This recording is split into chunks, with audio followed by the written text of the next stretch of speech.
A nightmare scenario come true for environmental advocates, an apparent oil spill in English Bay. Greg Harper is live in Kitsilano this morning with more on this mystery. Greg.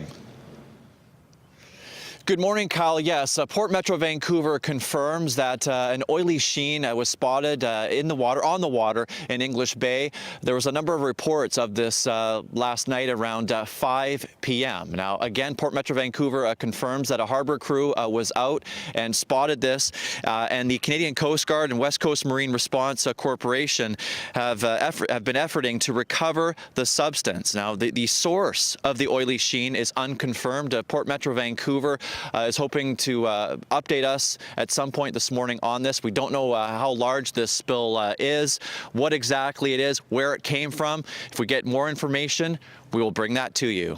Kyle? Greg Harper live this morning over in English Bay. Thanks for that, Greg. 2 flights, 9 people. That is now the extent of our local measles infections. Vancouver Coastal Health is concerned people were exposed on board an Air China flight that arrived on Saturday afternoon. 1 person on the plane was infected with measles. That same person was on a flight that arrived from China 2 weeks ago when the health scare began. In all, 9 people have been infected in some way connected to that initial flight. They include high school students from Vancouver and Burnaby. That is why we do follow up, because when we are able to identify a significant exposure to measles in a specific population at a particular time, our contact follow-up is important because we are able to identify people who may be susceptible.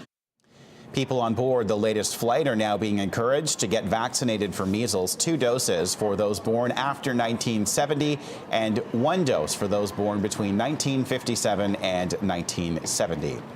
Surrey RCMP have a clearer picture of the vehicle that ran down an elderly man. This is a shot of the vehicle seconds after Monday's accident. It's a 4-door, newer model silver Honda Civic, possibly with front-end damage on the driver's side. The driver did not stop at the scene at 92nd Avenue and 127th Street, speeding away through a red light. RCMP are asking the person to come forward. It's never too late to turn yourself in. We're asking the driver, even if this person wants to contact legal counsel before they contact our investigator, that is absolutely fine. The right to counsel is a right, but we're definitely asking this person to contact our officers before we come knocking on his door. The 85-year-old victim was seriously injured, but he's been steadily improving in hospital and is expected to make a full recovery. With just months to go until a federal election, the Green Party certainly isn't wasting any time in getting ready. It's introduced a candidate in North Vancouver. Green leader Elizabeth May joined Claire Martin to make her announcement. Martin is entering politics after years as a TV meteorologist. She's been acclaimed with the Green nomination in North Vancouver with the hopes of unseating Conservative MP Andrew Saxton.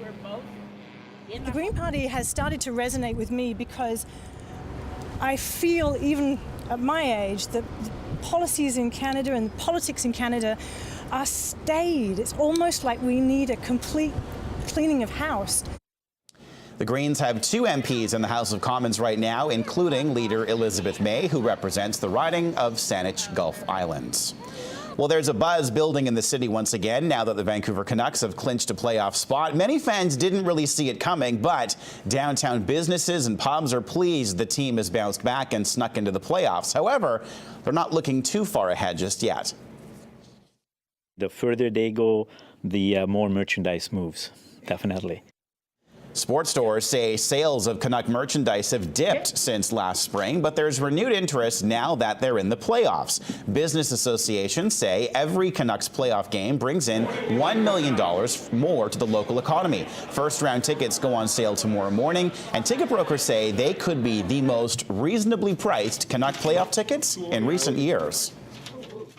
The fans really didn't expect this, and I think neither did management, and I think for that one reason is I think they're giving a break to the fans, and I think everybody is, because the prices are going to be really reasonable this term around. I haven't been cheering all season, but starting the playoff, I'm going to put on my jersey. I'm super excited, happy for them, a little bit surprised. What are your hopes? That we make it through the first round. I think they have a more solid team, so I think people respect it. Maybe a harder working team this year, and so yeah, it's looking good.